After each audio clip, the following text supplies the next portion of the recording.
Welcome, everyone. I'm Alfred Edmond Jr., Senior VP Executive Editor at Large for Black Enterprise, and this is Your Money, Your Life.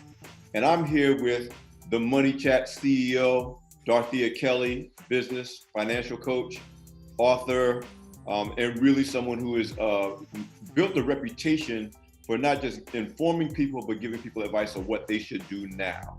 And we're going to be talking today about what we're all living through right now, life during COVID-19, life after COVID-19. We're under a lot of tremendous financial pressure, and Dorethia is the perfect person to talk to about this for Your Money, Your Life. Welcome, Dorethia. Thank you so much for having me, Alfred. I'm happy to be here.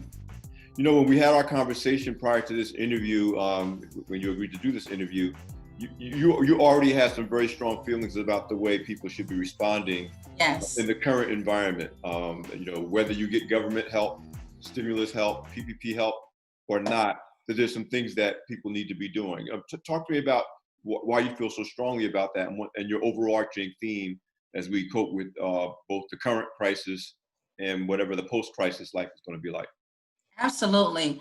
One of the things, several things struck me as all of this was happening, as I talked to my friends, my family, clients. I think that the uncertainty of it all has us all on edge. And what I remember is thinking about previous recessions and thinking about how we were not prepared. And then everything just snowballed and caught everybody off guard.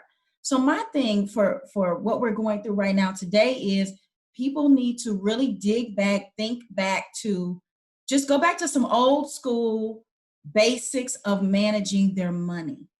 Some preparing themselves for the future of what our lives will look like after this is over, because things are certainly going to change. Everyone can see that we are not going back to things exactly the way they were before. So that means that we have to shore up the economies in our own household.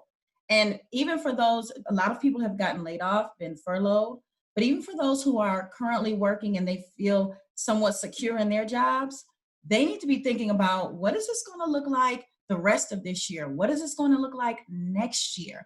How is my employer going to have to pivot themselves? And how's that going to affect me as an employee? And begin to prepare now for that time.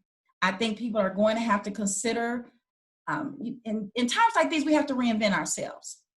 So a lot of folks are used to having a certain kind of job. This is what I do. This is what I love. I'm good.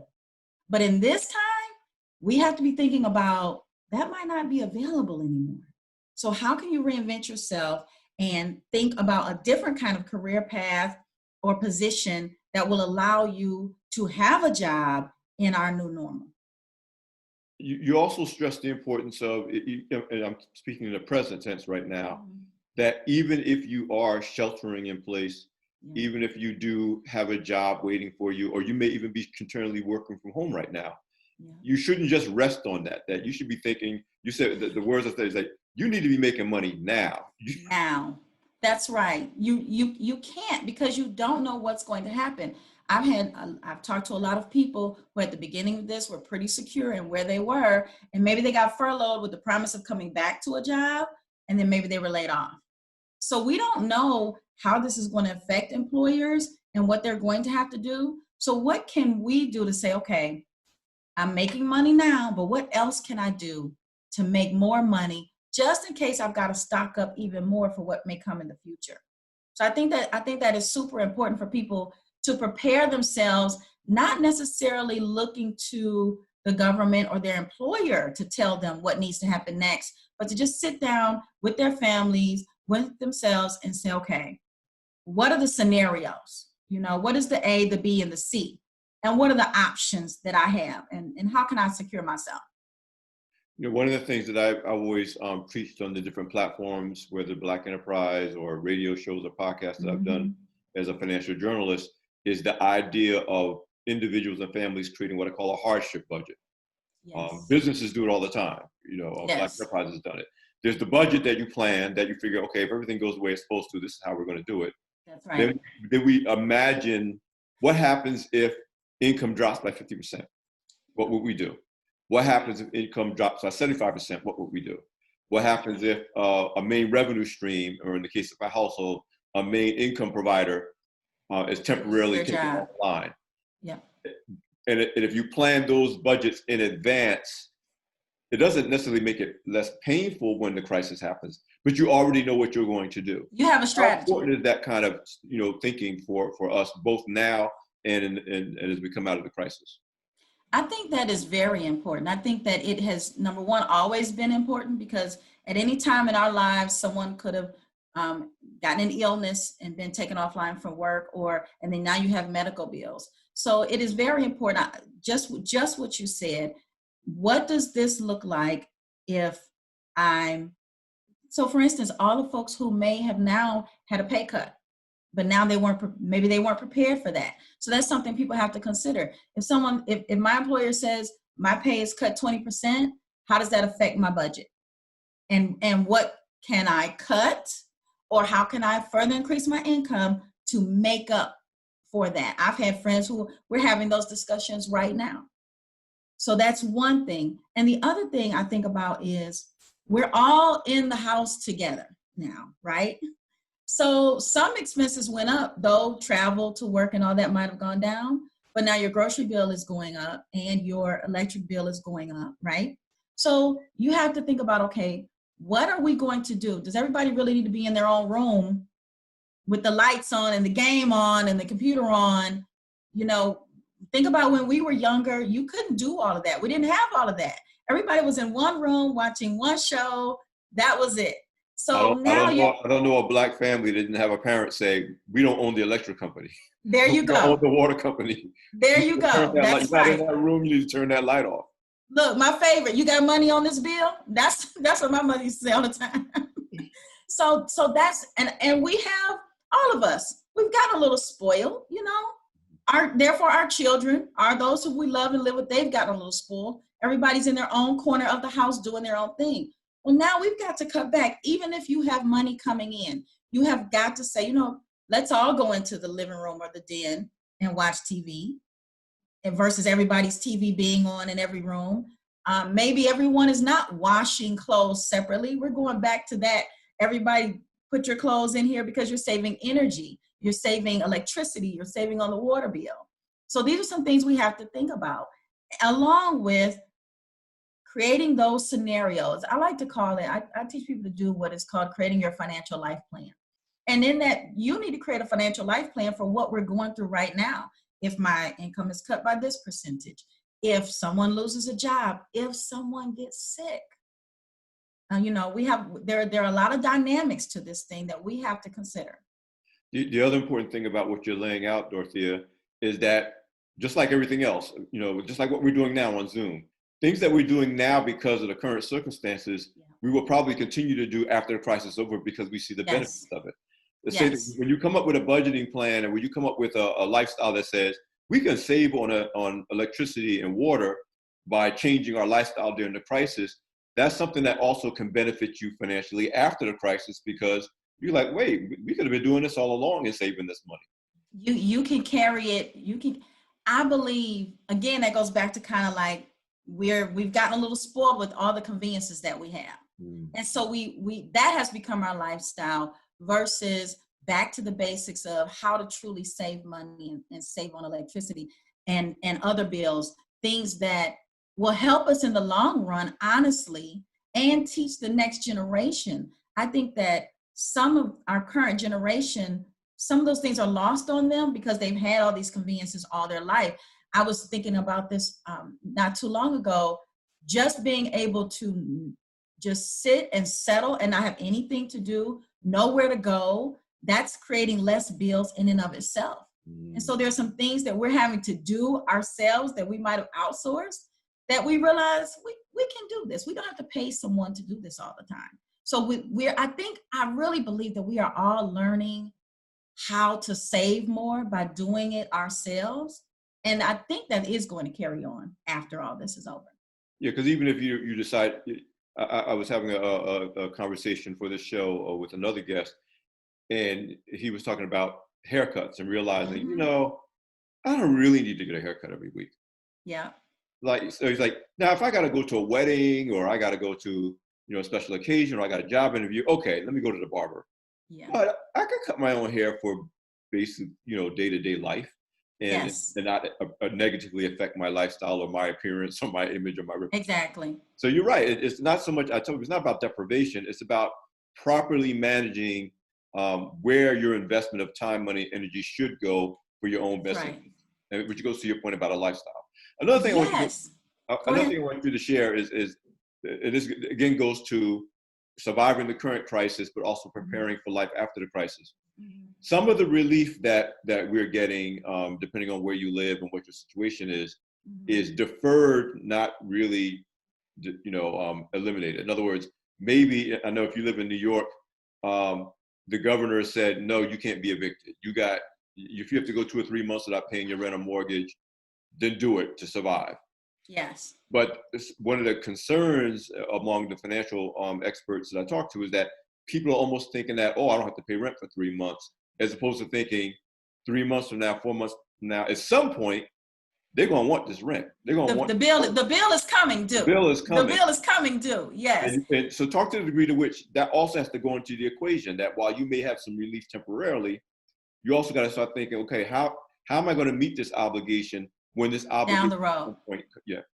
Absolutely. And here's one thing that's happening that I think is unfortunate is we're in the age of the internet, and we're seeing everything all over social media, and people are saying, don't pay your rent, don't pay your mortgage. And it's just horrible advice. Now, if you need relief, absolutely call your landlord and call you. So first of all, with your mortgage, they can do where they take 3 or 6 months and they put it on the back end. So if you're furloughed or laid off and you're trying to figure things out, you can negotiate with them, give you some relief for 3 to 6 months, put that mortgage on the back end, and then at the end of 3 or 6 months, you just pick up where you're paying that monthly rate. Others have it where it's 3 months and then at the end you pay the lump sum, which is not helpful. So people need to make sure that they're having those conversations with the mortgage company. If you rent and the landlord has a mortgage, negotiate with the landlord so that they can then go to the mortgage company on their behalf, because it's available to them. If you can't pay your rent, they can't pay the mortgage, and they can negotiate with the mortgage company. So don't take no for an answer. There's so much available right now for people who are struggling, at least for the next 3 months or so. Well, the other thing, just to interrupt you a second, is not only don't take no for an answer, but it's also don't just assume that they're just going to do it without you talking to them. And I know yes. The governor said I don't have to pay. And I'm like, but did you talk to your landlord, or did you talk to the lender? Because a conversation still needs to be had, as opposed to you just saying, well, they said I don't have to do it, so I'm not going to do it. Absolutely. And you know what? Doesn't that go back to some of our integrity and our thoughtfulness about other people? Your landlord has bills to pay. So you definitely have to have that conversation. Just humanity and compassion.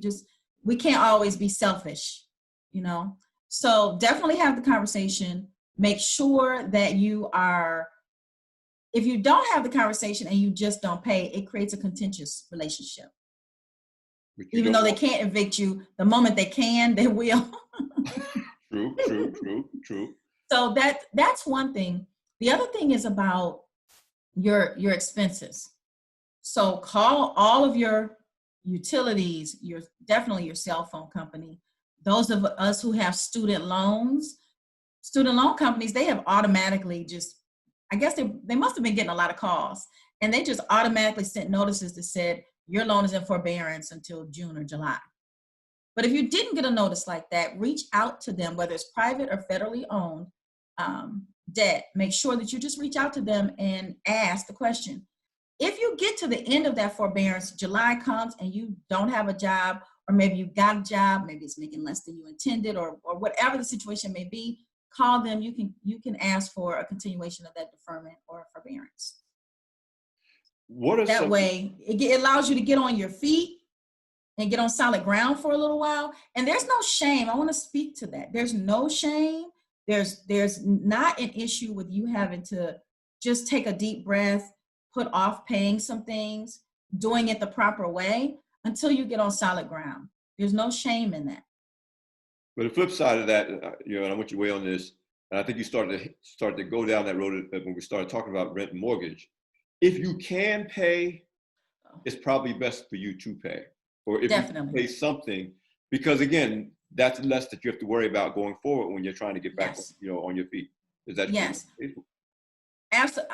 Absolutely. I do know that some people are, because I've had these conversations, some people are looking at this as a way to say, I could have extra money and it never works out that way in the end. Never. If you are blessed enough to still have an income coming in and your family is whole, pay your bills. Stay on the track of the financial plan that you had all along that included saving and stocking money, but also paying your bills. You definitely do not want to try to take it. I don't know if take advantage of the situation is the right word, but you just want to make sure that you are paying your bills. It all comes around in the end if you don't. And these programs are for people, and there are so many people. The unemployment went up to 14%. There are so many people unemployed. That is who these programs are for. So if you are still making money and your family is still good, pay your bills. Talk to me about some other things that people are being tempted to do. Again, if you're really in a hardship situation, right now I'm looking at things like retirement plans. If you literally need to dip into your retirement plan because that's the only way you're going to save, keep your house, or pay the bills, or keep your car from being repossessed. I mean, if that literally is the case, yes, then obviously both existing and new legislation related to coronavirus relief has made it easier for you to do what you got to do. yes. But I'm also hearing about people that's like, oh, I'm going to, I can get a couple thousand, 10,000. Yes. Talk to me about, you can get to your retirement money sooner than you thought.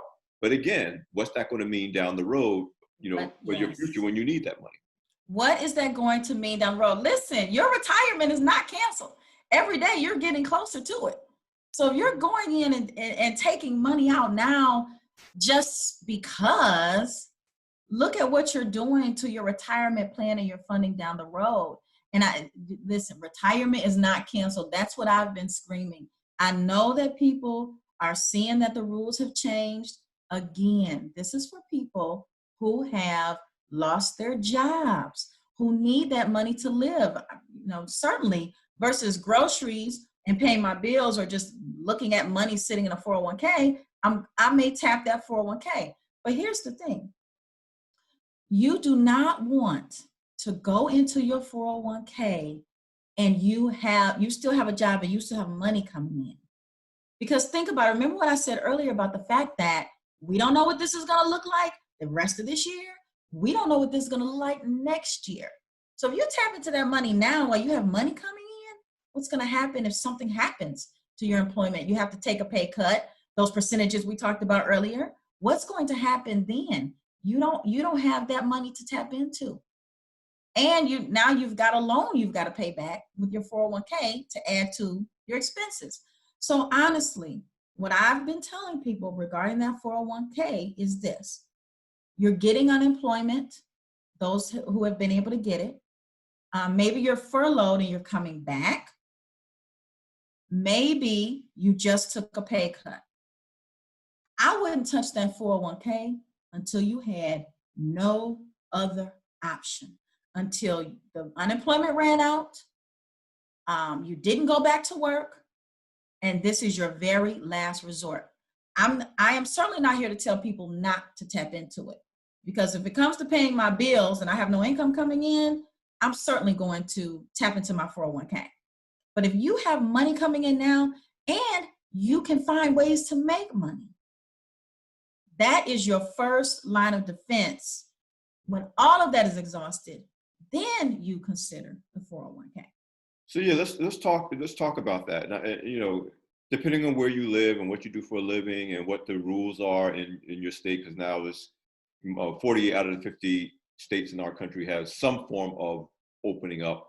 So the rules are different, but yes. What are the things that you're saying people can do, or at least they should think about doing, to deal with the income side of the equation. That maybe doesn't mean going back to their regular job, but there's things they can do even now to bring in some extra money while they're trying to ride out this phase of the crisis. Absolutely. We are seeing those of us who have been working from home and remote or a hybrid thereof for years. This is not new to us. We've been doing this for a long time. But for some folks, I do understand that they don't like it. They don't, this isn't their thing. They're like going into the office or going into work, depending on their field. And this is new and different and uncomfortable. But this is what I want to say. Do not wait on your employer to tell you that there is not a job to come back to. Remember what I said about in times of recession, about 40% of those jobs are gone for good. We've seen it in previous recessions. So right now, you may think, oh yeah, they're going to call me back. They're going to call me back. And maybe they will.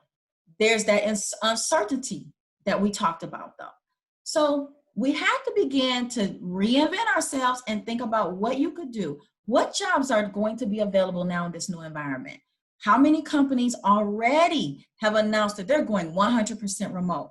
This actually opens up the playing field for people to work from home and have good jobs, whereas before they had to go into buildings for those jobs. So we have to think about what is going to be available and how can we prepare ourselves to be able to take advantage of those jobs, because we have a couple of things going on here. Number one, are the kids going back to school in September? So if the kids don't go back to school in September, you can't leave your little ones at home by themselves like you can a teenager. So you may have to be there with your child, homeschooling. God bless us all. Thank God I'm out of that chapter. I know, me too. and you have to do that and work. So we have to look at reinventing ourselves. So there are some things that we can do. There have been a lot of companies. There are a couple of companies that have been around for a long time, actually doing work from home. WorkingSolutions.com, LiveOps.com. There's Zoom audits where they train you. You do the work. They send the equipment, everything that you need. I think you only really need an internet connection.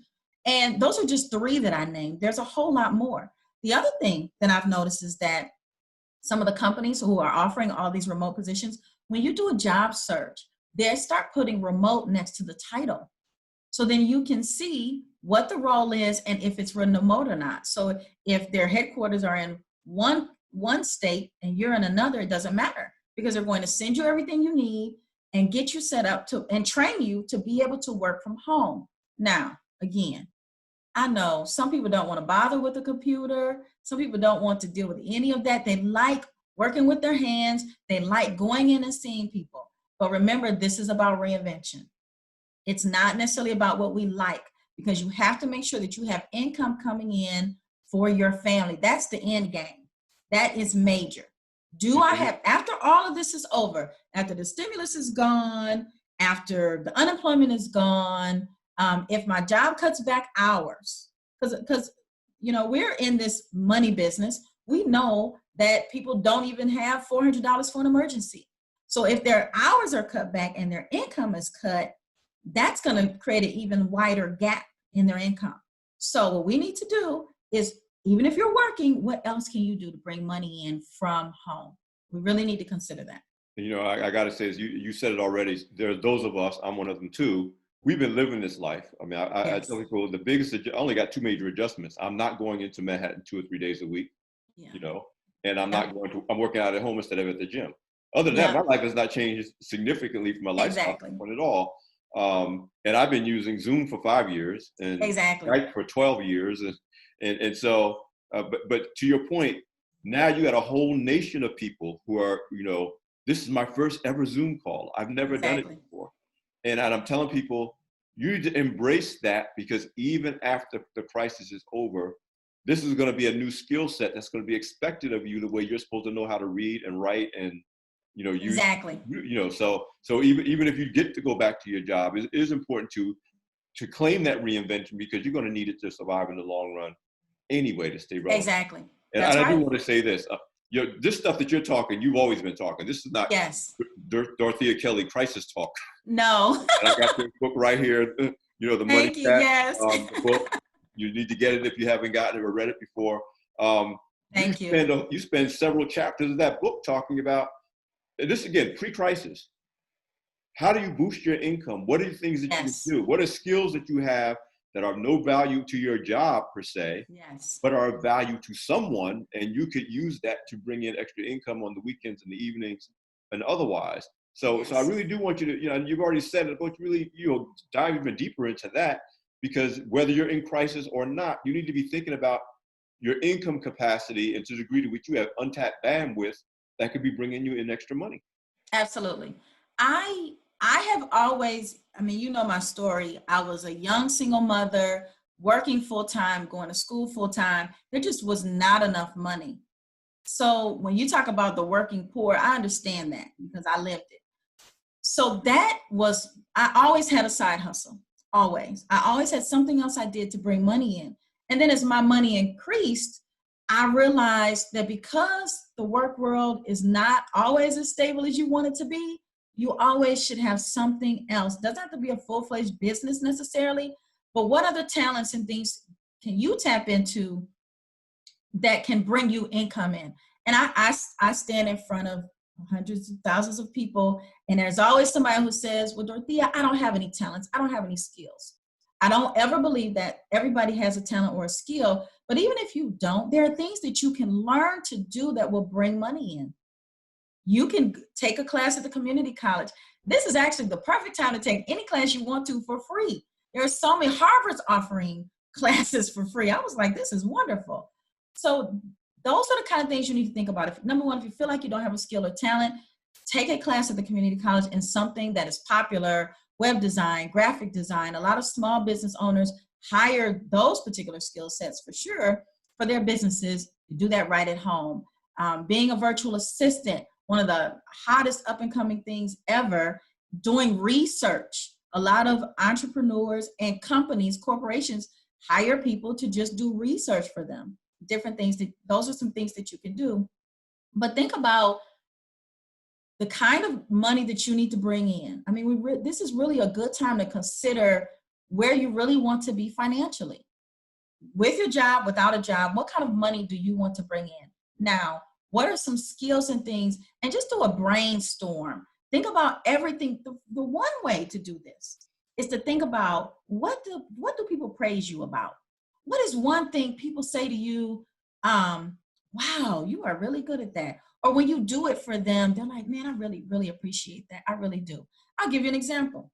My sister-in-law is a decorator. She could take the tiniest corner and make it look spectacular. She doesn't do it for money. She does it for fun. But if push came to shove, she could make a ton of money because she is just wonderful at it. The classic cleaning, I clean. That was one of my side hustles. And I taught my children how to clean homes and offices, because if you ever need money, that is a way to get money fast. With a mop and a bucket, you're all set. And cooking, baking, those kind of things. So they're and now in our tech world, that's for people who are like, I'm not so tech savvy, but in our tech world, there are so many things you can do. Showing people how to do things on YouTube, showing people how to do anything that you know how to do. And don't think that it's too insignificant. It doesn't have to be super detailed or super complex.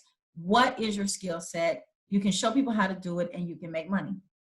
I know so many people, including in my own family, who found their side hustle by, I used to say, think of the thing that you do for free all the time for your family members in your church or your community, that because you didn't really need the money and you just like doing it, you didn't think about it as a side hustle.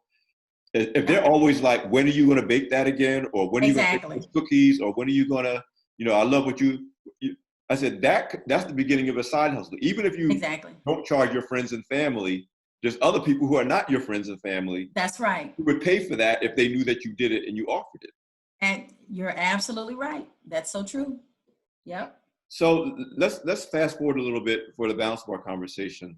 And I want to get to your point about some of the lifestyle changes you have to make now. How can I put it? So just where you said that we got comfortable with having the lights on in the house all the time. Yes. We got comfortable with just kind of not spending money recklessly, but just we were comfortable. We were in crisis. We were comfortable, and we could do it. That same thing applies to time. So, a lot of times I tell people, listen, you could be making money doing this on the weekends or doing that. But then they realize, well, that means I can't watch Empire or I can't binge watch, how to Get Away with Murder. And I'm like, yeah, because now you're in a position where you have to be a little uncomfortable to get to where you got to go. I mean, how much do you encounter in your clients and the students that you talk to and the people that you counsel, this resistance to literally changing my lifestyle to get what I want? So, a lot of people are comfortable. And I encounter a lot of entrepreneurs or aspiring entrepreneurs who are used to going to work, doing their 8 hours, going home, and then they have the rest of their time free. You are not going to be able to keep your same schedule and be successful at a new venture or new way to make money. You just can't. Social media is a distraction. It is a blessing and a curse, right? Even myself, I'm on social media, so I have to monitor my accounts. But then you get sucked into watching all this other stuff. So you have to be very strict and very disciplined. It's about a mindset change. You have to have a mindset change, and you have to make a decision that says, I want to bring more money in. I'm going to allot this many hours per day to that end. So maybe after work, you're spending 1 hour on research. Maybe you're spending another hour developing a plan. And then you're spending another hour actually doing the work. And I realize, so that's 3 hours of your day. We'll just start there. People say that I am a workhorse, so we won't look at my schedule. But I'm going to take it easy. And I'm going to say, let's say when you finished work or whatever your responsibilities are, you allotted 3 hours per day, because we have kids, we have mates, we have a household to run, people to care for. So let's say you just took 3 hours and you broke those up and you spent a full hour doing one of those things, like some categories: marketing, research, actually doing the work. This is how I suggest people start off breaking up their days. Now, if you ask me, I'm going to tell you to do that 7 days a week, but I'm going to take it easy on you all. And I would say, just pick 4 days. Let's say you want to take a couple days off, pick 4 days that you work 3 hours on your new money-making idea, whatever it is. If you do that, you will see success. You will see results. So that may mean watching YouTube videos to learn how to do it. That may mean reaching out to customers. That may mean understanding how to do social media. What platforms do I need to be on? You don't have to be on everything. What platforms do I need to be on? What Facebook groups do I need to join? Or what networking groups do I need to join where I can learn how to run this new side hustle or business or what have you. So you have to set aside time. I've seen many people, they'll hire you, they'll pay for your services, but they won't do the action. So let's talk about that. In this environment, I do not recommend that you go out and spend a ton of money. If you're just starting with an idea and you're trying to figure out how to do it, remember what I said about all those free courses that are available? You don't have to go out and spend a ton of money at the onset. Learn how to run your side business or turning it into a full-time business before you go out and spend a lot of money. And I say this because, and I'm a business coach, so I say this because what happens is you spend $1,000, couple $1,000, and you don't know the right questions to ask yet because you haven't started. But with all of these free classes being offered right now, you could literally take the free class, get the basics down, have questions so that when you do start paying somebody, you have specific questions that they can answer to help you excel. The other good thing about that piece of advice, and I'm so glad you said it, is that without you having kind of a baseline understanding of what you're trying to do, you really can't tell who's worth paying and who's not. That's That's a true. big one. I see people, oh, I paid That's for this true. program, and $5,000 later, they're no further along than they were before they spent No. that money, because as you know, not everybody that puts a coach on a business card, with all due respect to coaches, Not all equal. No, you're right. they're not It's not all equal. Yeah, and so Not at all. you want to know, okay, I know the right questions to ask, so I can really make the best judgment of which programs to pay for and which ones I shouldn't pay for. Absolutely. Absolutely. I give that advice to all my clients, everyone who comes to me. You have to know what you want in order to get the full benefit out of the coach. And it also helps the coach too. Oh yeah, absolutely, absolutely. Mm-hmm. So in the time we have left, let's talk about a real challenge in the current COVID environment that a lot of people are facing, and you hinted at it. For some of us, it's in my house, it's just me and my wife. Mm-hmm. Some people, that it's just them. But in a lot of households, it's mom, it's dad, it's kids, it's maybe a grandparent or some other extended family member, especially in Black and brown communities. And how important is it to try to get everyone on the same page, both now and going forward, when you got homeschooling, you got maybe one of you is working from home because you still got a job, maybe the other one's trying to put together a side hustle, someone to look after grandma, and of course, we're all in this place together, and not everybody's in a big, beautiful mansion. Some people are in small apartments crowded together, getting on each other's nerves. Yes. How important is it to really make this a household mission to get through the crisis financially, and they live beyond the crisis financially, as opposed to just what you're going to do individually? It is very important. And I just want to speak on one thing. We have to get some order in our households. Back to some of that convenience, everything was kind of willy-nilly. We need to get order and structure in our households. That is the only way to keep your sanity. When you have children and family members to care for, you need order. I used to tease my mother when I was a kid. I used to be like, Wednesday is always spaghetti day. Why are we always having spaghetti on Wednesday? And I used to be like, she's so rigid. Like everything is so, but it is the best thing under the sun. Everybody needs a spaghetti day on Wednesday. Every day you need to know what you're doing, what's going to happen. Your children need to be in line. They need to know that they can't have everything all over the house, or you all are going to go crazy. Kids need to go to bed at a certain time so that you can think and have some quiet time and work on your business, or just stare at the wall if you want to.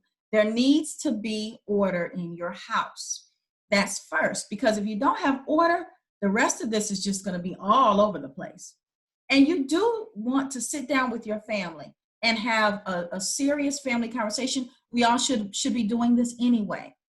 This is a new time. This is a new day. So in addition to the conversation about make sure you turn those lights off, everyone's not going to be in their room using up all the electricity. You have to talk about, okay, this is what I'm doing to bring in extra money. This is what, we're all working from home. Okay, dad's going to be over here in this room working from home. I'm going to be over here. We need you all to be here doing, in this space doing your schoolwork.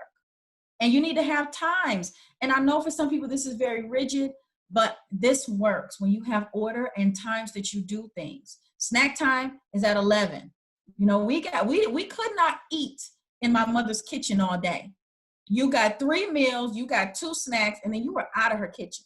You did not just go in and out, back and forth to the refrigerator and all this kind of thing. So you need that kind of order, because that's a distraction. You might be working in the kitchen and here come kids or grandma or somebody just in and out and running water and all this kind of thing. So you have to have a conversation about the order in the house and about the time frames. Okay, I work from 8 to 5. If you see me on a conference call, duck. We all have to do this. Don't come into the room. And here's another thing that we can do. Put little signs up. You don't have signs, make signs, sticky notes, quiet, on a call, working, shh, something, those kind of things. And get everybody on board with the extra money making thing. Get everybody on board. We're all going to work from these are the 3-hour time frame. Okay, this is your assignment. This is your assignment. The children in your household should not be disconnected from what it takes to make the household work. So just like they should have chores, if you're running a business, involve them. They will grumble, they may whatever, but I don't, there's no options here. Do it in a nice way. Again, disclaimer. Right. But involve them in the money-making aspect. They shouldn't just be playing video games all day without knowing how the wheels turn. How is it that they're able to turn the lights on and off? It doesn't happen magically. So, and the other piece of that is working with your mate, your spouse, or any other adults in the house, and having an understanding about working times, when you need quiet, when you just need space, because especially if you're in a small apartment or condo or house, and it's like, you just need to breathe sometimes. So maybe when you get off work and you shut the computer down, everybody's not rushing to you. And you ask them, just give me 30 minutes to decompress. Those are some things that you can do to keep your sanity and have some boundaries now that we're all at home. You when you talked about what it was like in your house growing up, it's like we grew up in the same house. Yeah. And as a kid, I didn't appreciate it. We knew what we were going to eat Monday through Friday. Yes. We knew Saturday was going to be your takeout day. Yes. And then Sunday, my mother would cook a traditional dinner. That's right. Because my mother was a single mom raising 4 kids by herself. That's right. And now I look back on it, and I think that's where you were going. You need efficiency. Yes. You need to know that I don't have to think about what's going to happen Monday through Friday for meals, because I got that all planned out. So I can use my brain power for something else that I got to take care of. That's right. And it was also true financially. Like you said, in my house, there was no just running in the refrigerator whenever you wanted to eat. Because my mother had budgeted what was going to be there and how long it would last. And if you had these unplanned refrigerator raids. Right. And so again, it goes back to some discipline that we may have lost prior to the crisis, that we're being forced to adopt because of the crisis. That's right. But can continue that kind of discipline and efficiency can continue to serve us after the crisis. Absolutely. I think we'll be so much better for it after. And I think our kids will too, because I just think that our children have lost, they don't know what we know. They never had this kind of a hardship before. That's right. Yeah, you're right. Just like the Great Depression, as horrible as it was, it birthed a generation of people who had a real, and the Great Depression generation was the one that was telling us, we don't own the company. That's right. That food, because even after the Depression was long gone, the lessons of what it meant not to be able to have those things never left them, and that's what they fed into us. And so it's not a good thing to go through crisis. I mean, nobody wishes for a pandemic. Nobody wishes for but some good can come out of it. Good can come out of it. Mm-hmm. So going forward, what is up next for you, Dorethia, in terms of your practice, your business, the things that you can be focusing on with the people that you're helping and working with? What do you see going forward in a very unpredictable environment? Nobody really knows exactly what's going to happen, but we know things are going to happen. What is the forecast and the advice you're giving the people as we move through the summer and into the fall and try to navigate this, protecting ourselves, protecting our families, but also trying to protect our finances and ultimately thrive when this is all over? What I'm sharing with people is to think for themselves, to look back, go back to the basic financial management, and don't look at the stimulus and all this as extra money. It is time to save money. If you are in a position, put that money up. Now, there are many people who are not. They were waiting for a long time, so they needed that money and they had to spend it on bills and groceries and different things. That's good. That's fine. If you are in a position where you are solid financially or getting there, stay on the path. Do not look at this as a time to necessarily catch all the great deals. Everything's cheap right now. You need to stay on the path of financial empowerment. Now is the time to save money Think about what your career path is going to look like over the next 2 years. How do you need to reinvent yourself and be prepared for the jobs that are going to be available? How do you need to consider what you're going to have to do as far as if you have children at home that have to be, because we're not sure if the schools are going to be open or if it will be safe to send our children back to school. And prepare your finances. Do not raid the coffers. Do not run out and spend a lot of money right now. It is time to buckle down, hunker down, and sit on your cash. You know, you always make so many great points. That's why I wanted to make sure I had you on the show. We're hunkered down, you know, primarily for health reasons, to be safe. Mm-hmm. But one of the other reasons, you know, when your economy opens back up and when you can go get your hair done and your nails did and, you know, whatever you wanted, you haven't been able to do the last 3 months. It's also important for your financial health not to just run out to the mall and start spending all kinds of money. No. So you're not just talking about protecting yourself health-wise, but financially. And one of the things I've always said, you know, is that we can't treat shopping as a recreational activity. Mm-hmm. And, you know, people, I'm going to the mall. And what I've seen even during this pandemic is every, you know, day, I ordered something else from Amazon. And I'm realizing what you're looking for is you're kind of bored and you're used to buying things as a way to entertain yourself. Yes. And so you can't go to the mall. So now you go to Amazon every day and you say, oh, there's a great deal. And you know, and of course, all the late night infomercials that are selling you everything under the sun. And then, you know, Amazon's making a lot of money. And yes, they are. You know, but you have to really think about, am I buying things during this pandemic because I really, really need it? Or is this just another way of indulging as a recreational activity, even though I'm not really absolutely thinking about the future and I might need this money down the road? And it's so easy. It's so easy. I get alerts and email. I get everything. We all do. And you make a good point. Are we shopping because we need it, or is it recreational? Is it because we're home, we're bored, it's just one more thing to do because we can't go out and hang out with our friends and family? So before you buy, and there are some great deals, and there are people who are in a position to where they can shop. Do you need it? Do you have to have it? Or is are you saving? The excitement of getting a box at your door every day? Because it is exciting. It is exciting. It's like Christmas every day. But you have to settle down because, again, you got to prepare for next year. What is the next year going to look like? I would say I really have been telling people, let's just settle down for 2 years. Let's just see, because in the past recessions, it took years for things to settle. There were still layoffs. There were still companies closing 2 and 3 years later because they were trying to get back to wholeness, get back to their financial stability as companies. So just because everything is great now does not mean, and you're making it through, does not mean that there are not going to have to be shifts later. So ease up on the Amazon and all the shopping. I still like the look, though. I know. I'm just not pulling the trigger. See, you're better than me. If I look, ooh.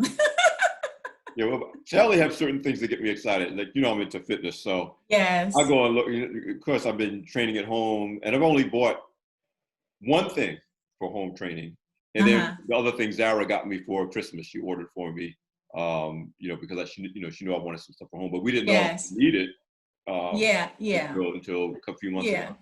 So I'll go look at the fitness stuff, but I won't order anything. But you're right. I mean, you really have to think not only about the present, and there's a lot of information out there now about what to do now, and you provided an audience with some great guidance on that. Mm-hmm. But again, the reason I'm so happy to have you on Your Money, Your Life is because you're already talking to your people about, no, you need to be thinking about 2021 and 2022, because even after the current quote unquote crisis is over, the after effects on our ability to make money, save money, and survive and thrive afterwards is not going to go away. Even if they found the virus tomorrow, all this is not going to go away. Right. There's still an uphill battle of right sizing the country, the world. Yes. Any final words you want to share with the Your Money, Your Life audience before we sign off? I just want everyone to be encouraged. I just want everyone to know that this too shall pass, and that as long as you do the right things with your money, the things you know to do, and follow the advice that you're given, we're going to make it out of this. So just be encouraged. There are a lot of tough times. People are going through a lot right now. We are going to make it through. Just stand on that. Perfect last words, Dorethia. Thank you for being a guest on Your Money, Your Life. Thank you for having me. And thank you for listening and joining our conversation. This is Alfred Edmond Jr., Executive Editor at Large at Black Enterprise. See you next time.